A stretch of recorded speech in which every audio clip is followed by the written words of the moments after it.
আমি তো যেমন ডিউটিতে যাই সেরকমই ডিউটিতে গিয়েছিলাম, কিন্তু আমি তো জানতাম না যে আজই হবে আমার শেষ দিন। আমি তো আমার জুনিয়রদের সাথে একসাথে কত গল্প করতে করতে রাতের খাবার খেয়েছিলাম। জানো তো মা, অনলাইন থেকে অর্ডার করে আনিয়েছিলাম আমার প্রিয় খাবারটা, ওটাই আজ খেয়েছিলাম।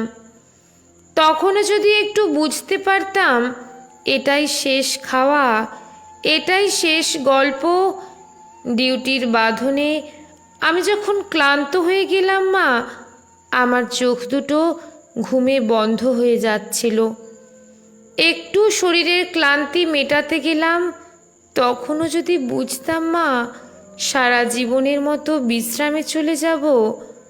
তখন ভোর রাতে আমি ওয়ার্ডে একা, ভোরের শীতল বাতাসে আমার একটু ঠান্ডা লাগতে আমি লাল চাদরটা ঢাকা দিয়ে একটু চোখ বন্ধ করেছিলাম শুধু।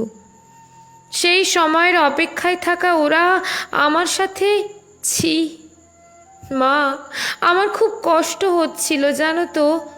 অনেকবার আমি বারণ করেছিলাম, চিৎকার করেছিলাম, বাঁচাও, কে আছো আমাকে বাঁচাও। কিন্তু কেউ আমার চিৎকার, আমার আর্তনাদ শুনতে পায়নি জানো তো মা। আর ওরা আরও পশুর থেকেও বিচ্ছিরি ব্যবহার করতে লাগলো আমায়, খেলতে লাগলো আমাকে নিয়ে ওরা। আমি ওদের হাতে পায়ে পড়লাম জানো তো।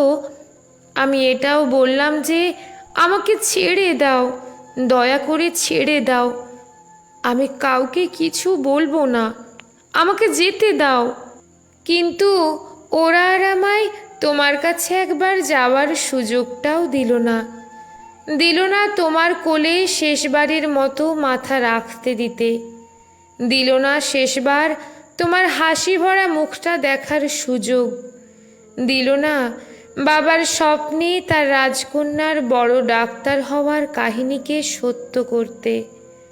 আমার গলা টিপে ধরে নিজেদের সর্বশক্তি দিয়ে আমার গলা চেপে ধরে জানো তো মা।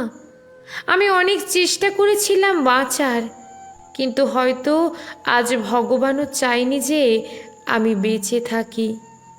ওই পশুদের শক্তির কাছে আমি হেরে যাই, আমার গলার হাড় ভেঙে যায়। ওরা আমায় ওভাবেই ওখানে ফেলে রেখে চলে যায়, ওই বিবস্ত্রভাবে। সকালে সবাই আসে, কিন্তু এ কি, আমি কারোর সাথে কথা কেন বলতে পারছি না? তোমাকেও দেখতে পাচ্ছি, তোমায় কত করে ডাকছি, তুমি শুনতে কেন পাচ্ছ না মা আমার ডাক? ও মা, মা গো, এই তো দেখো, দেখো না মা, ও মা, এই তো আমি। তুমি কাঁদছো কেন? কি হয়েছে তোমার? ও মা। দেখি মা সামনে একটা লাশের দিকে তাকিয়ে হাউমাউ করে কাঁদছে। লাশটার মুখ দেখতে পেয়ে আমি শিউরে উঠি। এ কি, এটা যে আমারই নিথর দেহ, আমি কি তবে মারা গেছি? আমিও কাঁদতে শুরু করলাম।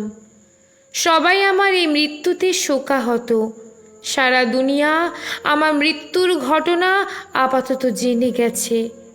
সবাই বিদ্রোহ করছে, কিন্তু আমি আমার নিথর দেহের দিকে তাকিয়ে রইলাম। আমার শেষটা তো আরো ভালো হতে পারতো বলো মা। দেখো না মা, ওরা আমার মুখের দেহের কি বিচ্ছিরি অবস্থা করেছে দেখো মা।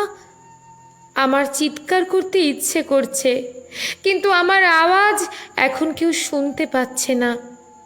আমি এতগুলো লোকের সামনে চিৎকার করছি, কিন্তু একটা কেউ আমার এই চিৎকার শুনতে পাচ্ছে না, কেউ না। লেখা সংগৃহীত, পাঠে রুম্পা বিশ্বাস।